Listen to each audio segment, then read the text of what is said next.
Manuprāt, viena no aktuālākām problēmām, kuru ir jārisina, ir situācija ar sociālo nodrošinājumu. Pašvaldības funkcijas nozīmē labi ceļi, laba veselības aprūpe. Tad bija Covid, tad bija enerģētiskā krīze, tad sākās karš. Kam pieder Krima? De jure vai de facto. Tad, kad es lemšu, ka man būs jāiesaistās valsts līmeņa politikā par šiem jautājumiem, tad mēs atgriezīsimies arī pie manām iepriekšējām diskusijām. Labdien, mani sauc Andrejs Elksniņš, politiskā partija Saroja Latgalē, 6. vēlēšanu saraksts Daugavpils pašvaldību vēlēšanās un 1. numurs sarakstā. Pirmais jautājums. Nosauciet vienu problēmu Daugavpilī, kuru jūs sāktu risināt pirmajā dienā atkārtot kļūstot par mēru. Jums ir tieši 1 minūte. Tik līdz beidzas minūte, mēs dodam signālu un jums jābārtots runāt. Manuprāt, viena no aktuālākām problēmām, kuru ir jārisina, ir situācija ar sociālo nodrošinājumu, īpaši ar situāciju Daugavpils pašvaldības sociālās aprūpes centrā. Pansionātā jau šodien burtiski ir uzsākti tur remontdarbi attiecībā uz iekštelpu sakārtošanu. Diemžēl papildas vietas tur nav, un tāpēc lielā mērā ir jārunā vai nu par to, ka Daugavpils pašvaldība būvēs papildus sēkas minētajā teritorijā, kas ir teorētiski iespējams, vai arī piesaistīs privātos komersantus, kuri arī Daugavpilī attīstīs šo jomu. Paldies! Tagad jums būs jāizvelk viena lapiņa no vāzes, kas jums ir kreisajā pusē, un jāizlasa apkaime, kas tur ir rakstīta. Tad parādīsies uz ekrāna video no конкретās apkaimes iedzīvotāja. Юдока. Когда решится у нас такая проблема? Автобусная остановка напротив магазина. Здесь останавливается 5-6 машин. А вперед проехать на буквально 5-10 метров дорога загорожена на 1,5 метра кольями. Когда их уберут?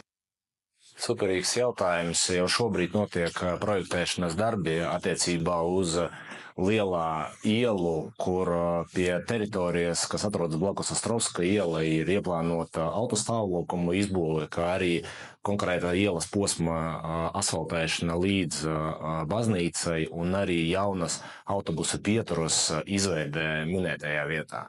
Par to mēs burtiski arī pagājušajā nedēļā tiekoties ar Judovkas iedzīvotājiem izrunājām. Paldies! Nākamais jautājums. Doma tā ir gan koalīcijas, gan opozīcijas sadarbība. Skatoties uz līdz šim iesniegtajiem kandidātu sarakstiem, ar ko jūs būtu gatavs sadarboties un veidot koalīciju, un ar ko kategoriski nestrādāt kopā, atbildēja 1 minūte. Saroja Latgalē ir varas partija Daugavpilī, un visnotaļ mēs tiecamies iegūt Daugavpils pašvaldībā vairākumu, kā tas ir bijis gandrīz vai arī šajā Domes sasaukumā, lai nodrošinātu stabilu darbu, lai nodrošinātu darbu, kas realizēsies lielā mērā, netraucējot viens otram darboties. Tā ir otra lieta, un trešā lieta.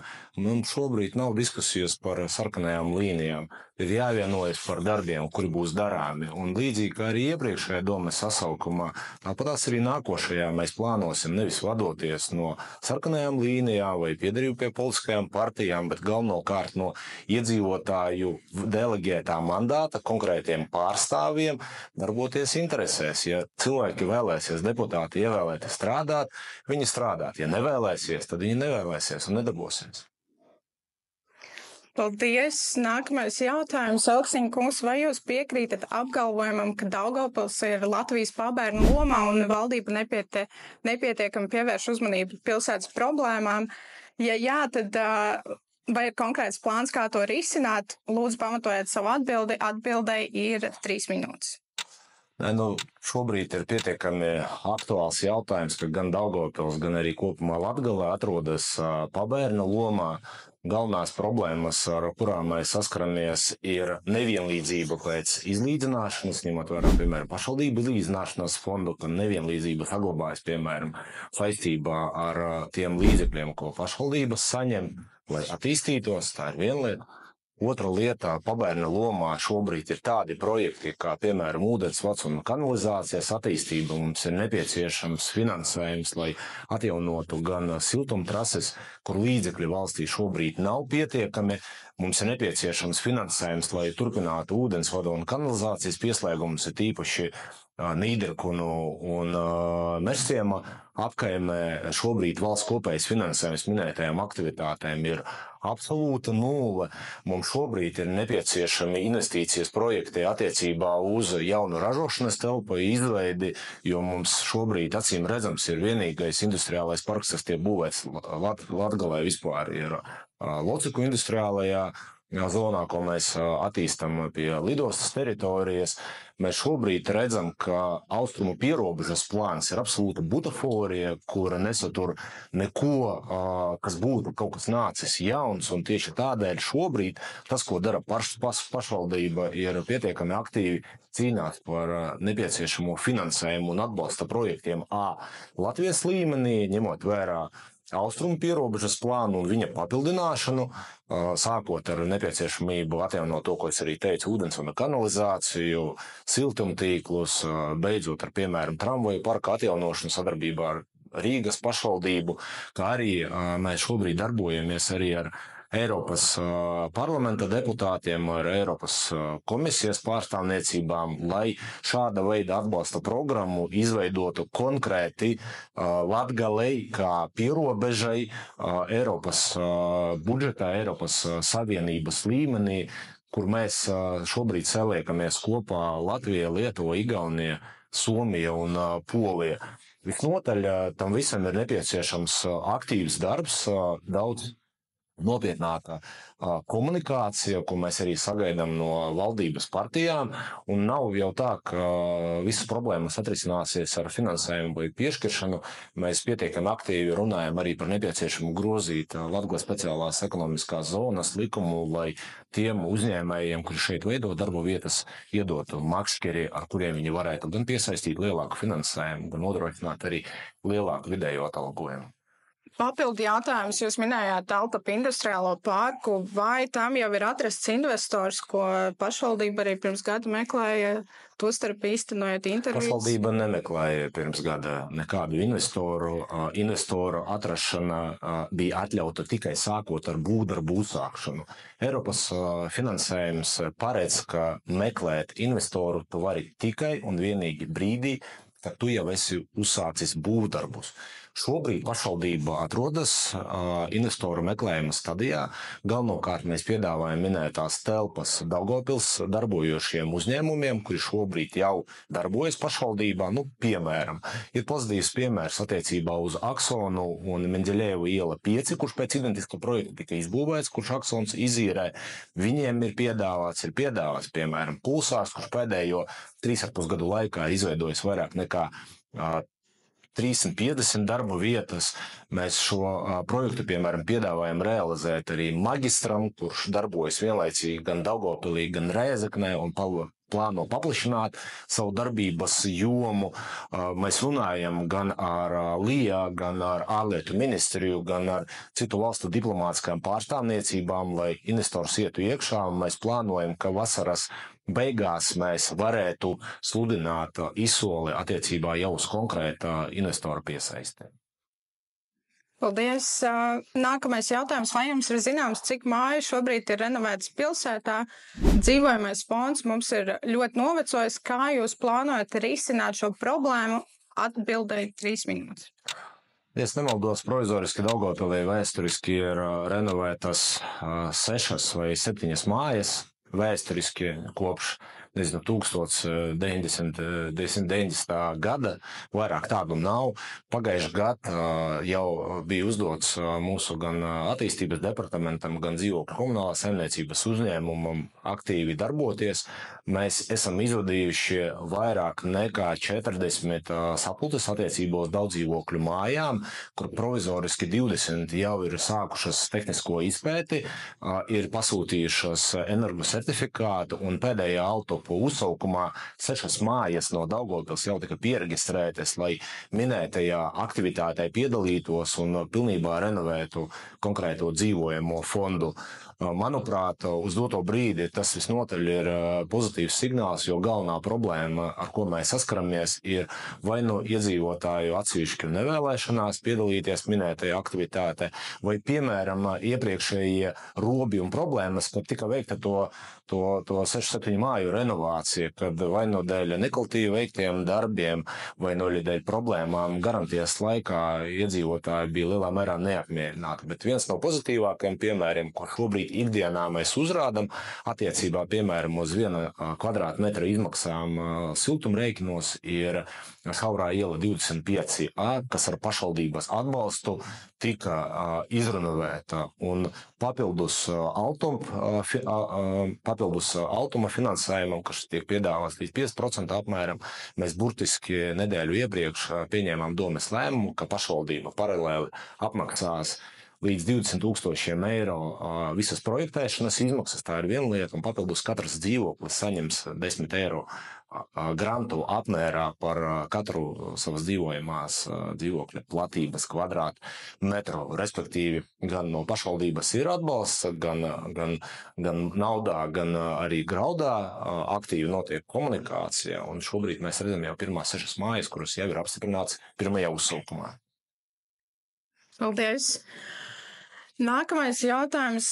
Vai jūs saskaņotu praida gājienu Daugavpilī, ja saņemtu šādu pieteikumu, būdams mērs, vai jūs pats tajā piedalītos un kāpēc? Atbildēja 1 minūte. Daugavpils mērs nesaskaņo nevienus gājienus. Tā ir viena lieta. Atbilstoši likumam gājienus, kāda veida un publiskos pasākumus saskaņā domes izpilddirektors. Respektīvi, politiskā vara no izpilddirektora no administratīvās varas ir nodalīta. Otra lieta attiecībā uz izpilddirektora pieņemto lēmumu ir noteikta pārsūdzības kārtība, kas ir paredzēts administratīva rajona tiesā. Respektīvi, vērtējumu atļaut vai neatļaut nedot pašvaldība, vērtējumu dot tiesa.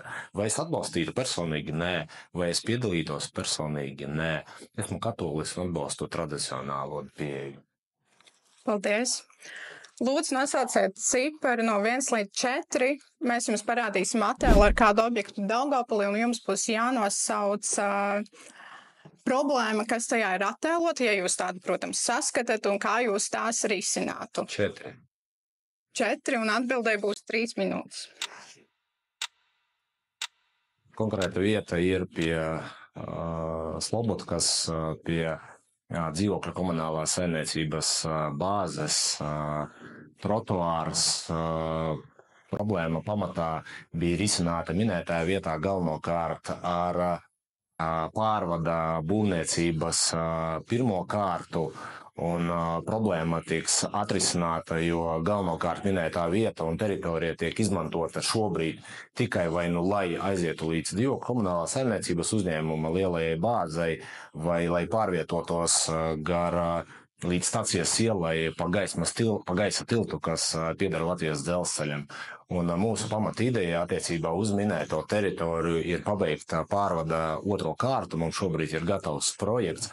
Pašvaldība meklē tam nepieciešamo galvenokārt Eiropas Savienības finansējumu, jo valsts finansējums tam paredzēts nav, un tad arī pasažieru plūsma ar visām no tām izrietošajām mērķībām tiks novirzīta galvenokārt pa jaunu izbūvēto pārvadu. Trotuārs konkrētais ir neapmierinošā stāvoklī, palūksim komunālajiem dienestam to apsekot un sakārtot. Bet ne uzreiz, jo mums daudz problēmas ir pie daudz dzīvokļu dzīvojamām mājām. Bet ja mēs nerunājam par konkrēto vietu, bet vispār kopumā pilsētas ceļus? Kopumā pilsētas ceļi Daugavpilī ir ļoti labā stāvoklī. Var salīdzināt, piemēram, ar ceļiem tajā pašā galvaspilsētā. Tā ir viena lieta.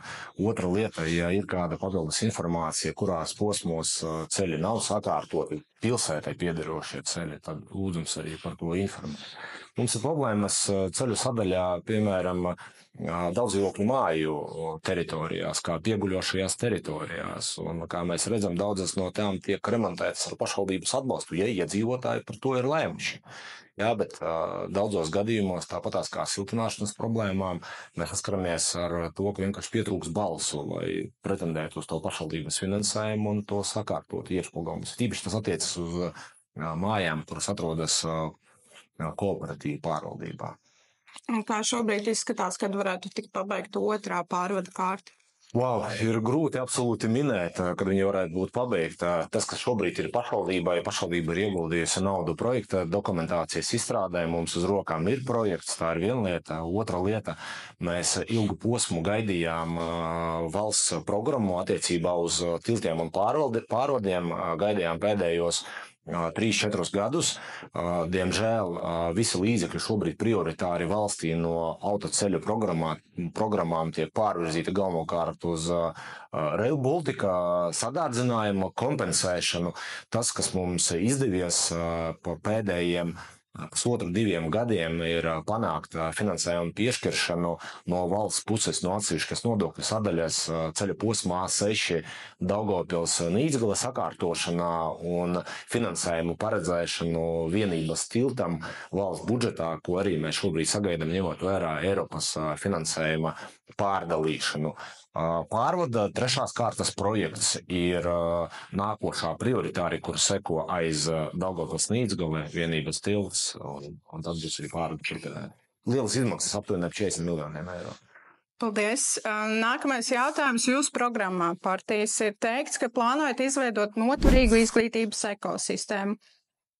Kā jūs to īstenosiet un ar kādiem mehānismiem apturēsiet jauniešu aizplūšanu no reģiona?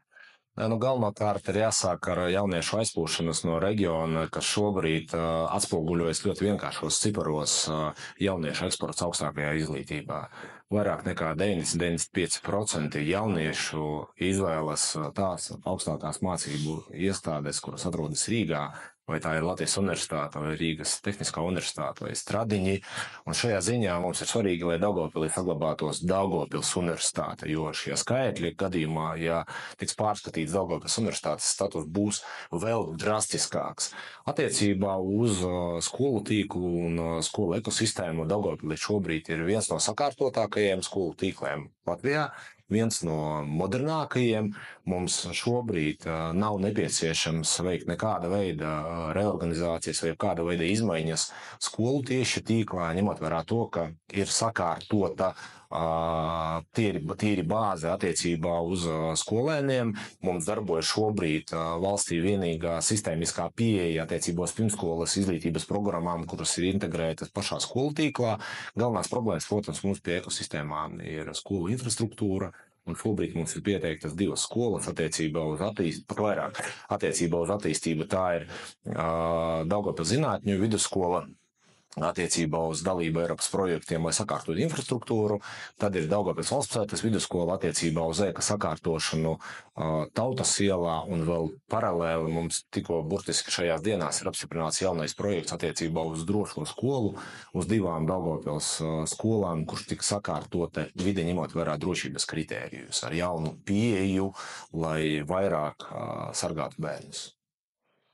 Paldies. Vēl par jūsu partijas programmu. Šī gada pilsētas budžetu jūs nosaucat par mērenā optimisma budžetu, bet jūsu programmā ir rakstīts, ka plānojat palielināt pilsētas budžeta ieņēmumus turpmākajos 4 gados. Kādā veidā jūs to plānojat darīt?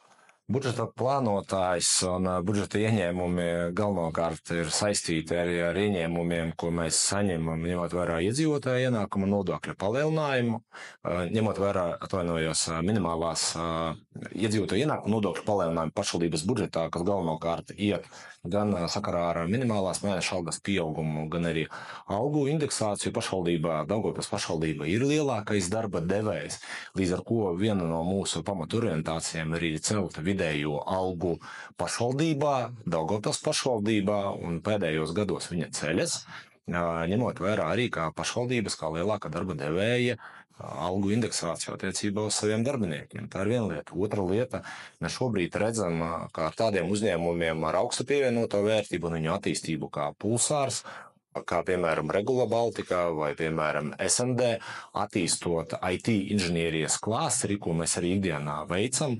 sadarbojoties ar konkrētiem uzņēmumiem. Mums arī attīstās darba vietas ar lielāku vidējo atalgojumu un arī pēc būtības ar nodarbinātību jauniešiem. Un tīri caur šāda veida palielinājumiem, ko pašvaldība plāno attiecībos darba resursu, attiecībos speciālistu piesaisti, attiecībos Daugavpils reģionālās slimnīcas attīstību, piemēram, kā lielāko darba devēju, tad visnotaļ pašvaldības budžeta ieņēmumi šajā sadaļā pieaugs. Tas ir pietiekami loģiski. Paldies! Kāda būs Daugavpils pēc 4 gadiem, ja atkārtoti kļūsiet par mēru? Atbildēju 1 minūte. Wow, man patīk sapņot, bet ne viss, kas tiek sapņots, tas piepildās, un ne visu mēs varam paredzēt. Līdzīgi arī bijis šajā domes sasaukumā, kad mēs gājām ar noteiktu programmu, ar noteiktu uzdevumu klāstu, bet tad bija Covid, tad bija enerģētiskā krīze, tad sākās karš, tad sākās ekonomiskā šobrīd krīze un kopēji šobrīd valsts piemēra budžets nepildās. Tad plānot katru dienu, kas izmainīsies un kā notiks tajā labākajā ziņā, mēs visnotaļ nevaram.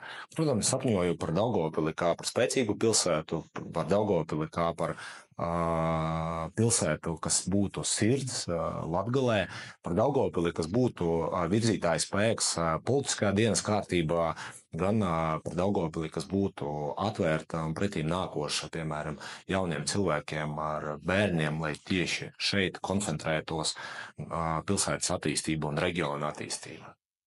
Paldies! Elksiņa kungs, kam pieder Krima? De jure vai de facto? Kam pieder Krima? Daugavpils pašvaldības nostāja šajā jautājumā ir gaužām vienkārša.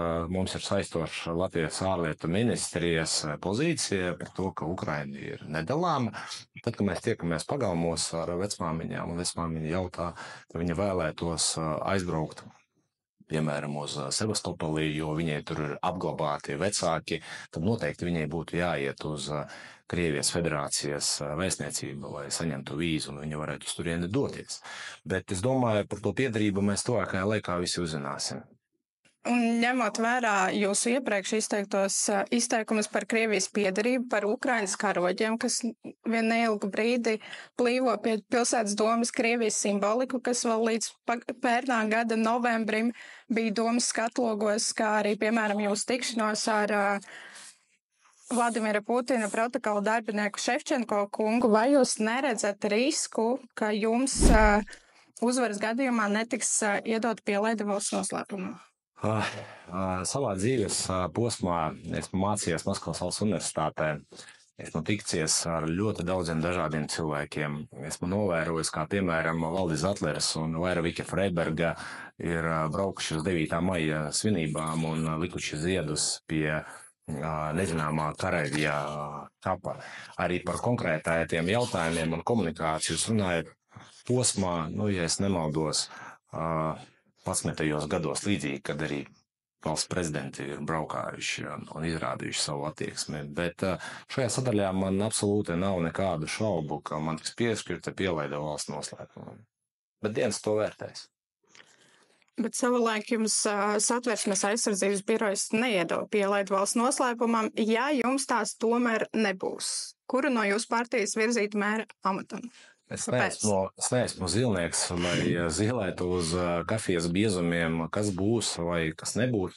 Es aicinātu jūs pietiekami precīzi iepazīties par tiem juridiskiem apstākļiem, kur ir bijuši tajā laikā, jo Nacionālās drošības komisijā tiek pieprasīta augstāka līmeņa pielaide valsts noslēpumu, ko piešķir Satversmes aizsardzības birojas.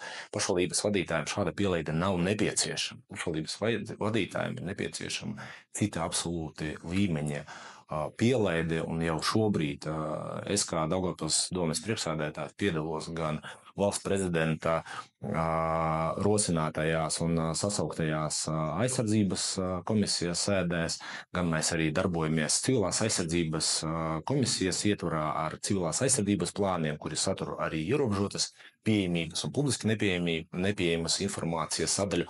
Tāpēc konkrētajā gadījumā man nav nekādu ne raižu, ne diskusiju, ka man būtu jāizvēlas pēcnācējs. Paldies! Un pieturoties pie plāna, ka jums ir tā pielaide, kā jūs plānojat veicināt sadarbību ar iekšlietu un aizsardzības nozari drošības jomā, kas arī pieminēti gan jūsu partijas programmā, gan arī tas ir viens no mērķiem, kāpēc vispār piešķir šīs pielaides? Gan iekšlietu resoram, gan arī aizsardzības resoram ir ļoti vienkārši jāsaprot, ka pašvaldība tā ir aizmugure. Jā, un aizmugure vai tikai vienīgi tā funkcija, ko veic aizsardzības vai iekšlietu jomas, pašvaldības funkcijas nozīmē labi ceļi, laba veselības aprūpe, programmas, piemēram, skolā. Un tas būtu tās prioritātes, kuras attiecīgiem resoriem būtu jāsaprot. Pašvaldības diskusija, ka ir nepieciešams izremontēt, piemēram, tiltu, lai nodrošinātu viņam nespēju, tas nav pašvaldības iegribe. Tā ir pašvaldības infrastruktūra, kuru viņi varētu izmantot. Ļoti interesanta diskusija mums ir bijusi pēdējā laikā, piemēram, Daugavpilī ir unikāli skolēni, kuri darbojas sporta skolā attiecībā uz šaušanu. Viņi vieni no tiešām krūtākajiem jauniešiem. Mēs šobrīd atrodamies diskusiju stadijā ar aizsardzības ministriju, ar iekšlietu ministriju, ar izglītības ministriju par to, ka mēs uz 4 ar Daugavpils pašvaldību kopā varētu izbūvēt pilsētā jaunu šautuvi, pārnesot viņu no pilsētas centrālā parka, pārnesot viņu uz stacijas ielu pie Daugavpils Olimpiskā centra.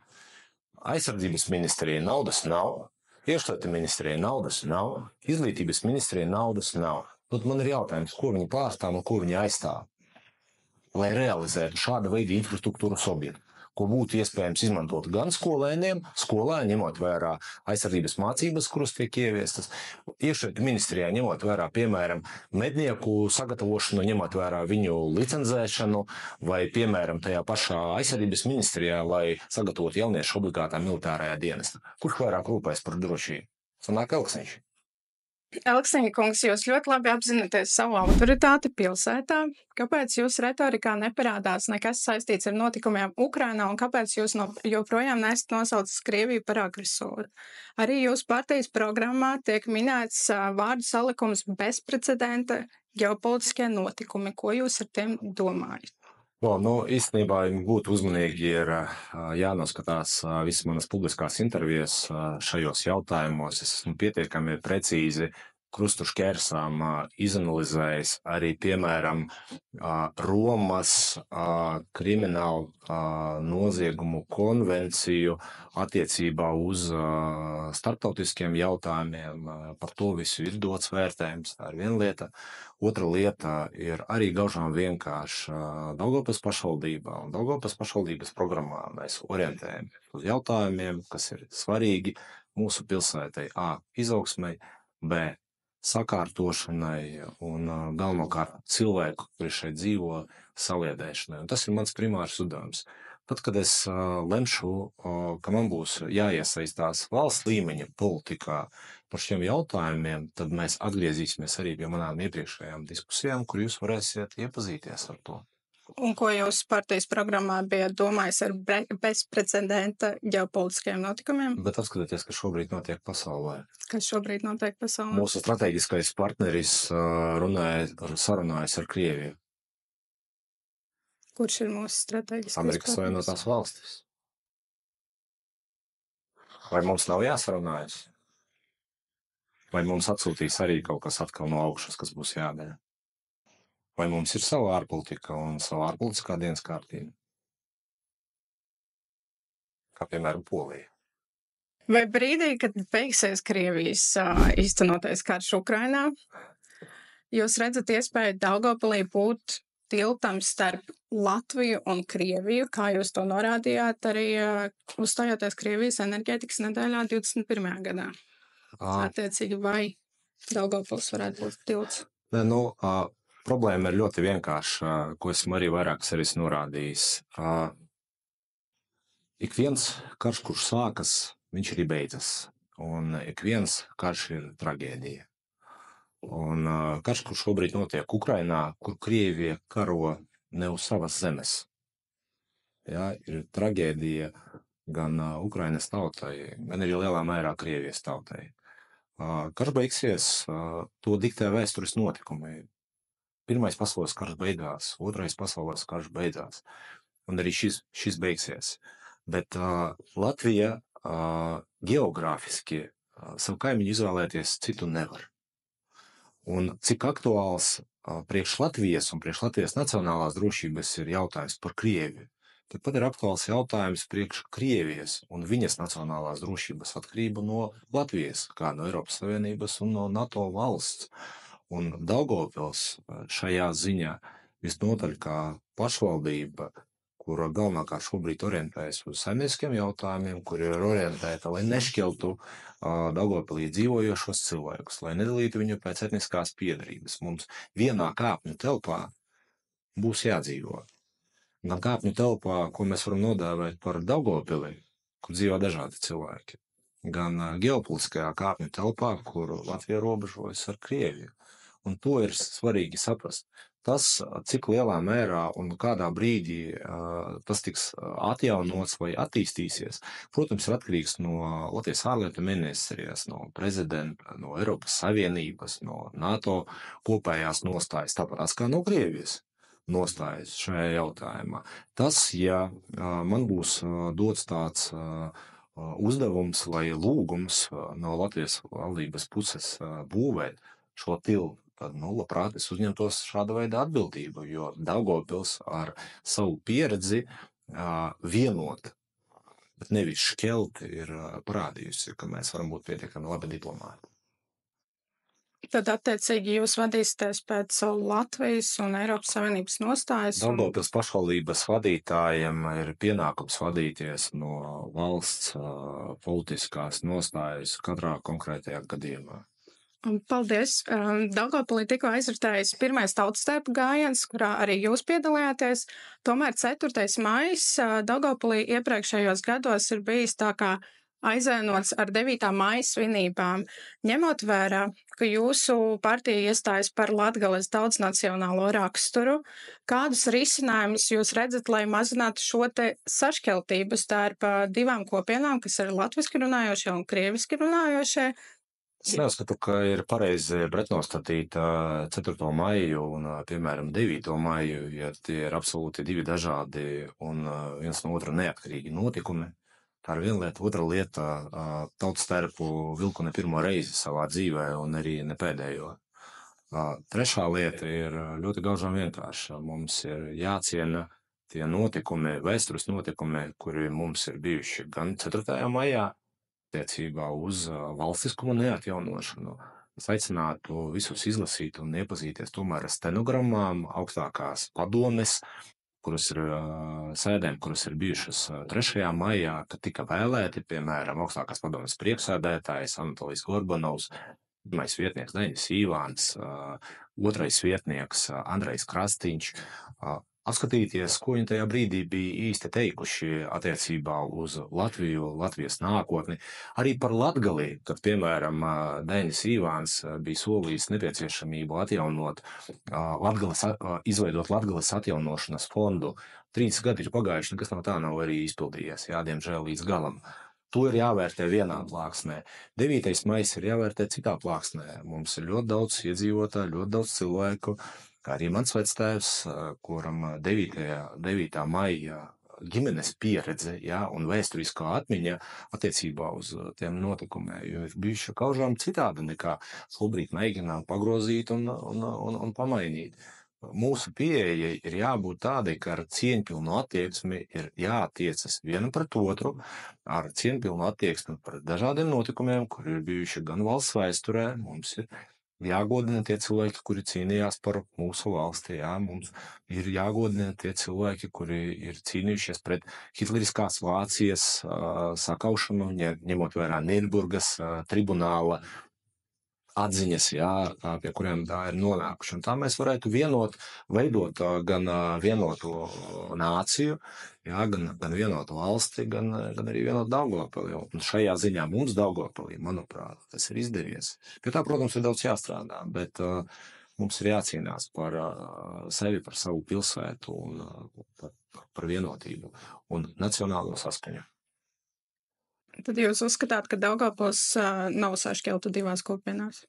Es uzskatu, ka mums ir jāmeklē kopīgais. Jā, es uzskatu, ka Paldies. Daugavpilī nav aktuāls jautājums par etnisko piederību. Es uzskatu, ka Daugavpilī nav aktuāls jautājums par valodu, kurā tu runā. Mēs varam brīvi runāt latviski, latgaliski, krievu valodā. Mums ir kultūras centri, kuri apvieno daudzu tautību pārstāvjus. Mūsu mērķis ir vienot. Ja jūs uzdosiet jautājumu par sašķeltību, tad jūs, protams, atradīsiet vienu otru personu katrā nācijā, citu, kurš būtu ieinteresēts minētās sašķeltības vairošanā. Es aicinātu atgriezties pie tās idejas, kur ir bijusi par pamatu dibinot Latvijas valsti par vienotu politisko nāciju. Suverēna vara pieder Latvijas tautai. Paldies! Un tagad jums būs 1 minūte. Jūs varēsiet uzrunāt savus vēlētājus, varat teikt visu, ko jūs uzskatāt par svarīgu, un 1 minūte. Labdien, cienējamie vēlētāji, cienējamie daugavpilieši. Es aicinātu jūs piedalīties Daugavpils pašvaldību vēlēšanās, kuras notiks šogad 7. jūnijā. Aicinu izmantot arī iepriekšējo balsošanu, kura būs atļauta sākot ar 2. jūniju un lemt Daugavpils likteni kopā. Mums ir svarīgi, lai Daugavpils attīstās, mums ir svarīgi, lai Daugavpils ir stabila, lai Daugavpils varētu pieņemt entos lēmumus un būt aktīvākai gan starp mums pašiem, gan arī priekš mūsu visas valsts. Balsojiet ar sirdi un viss izdosies. Strādājam!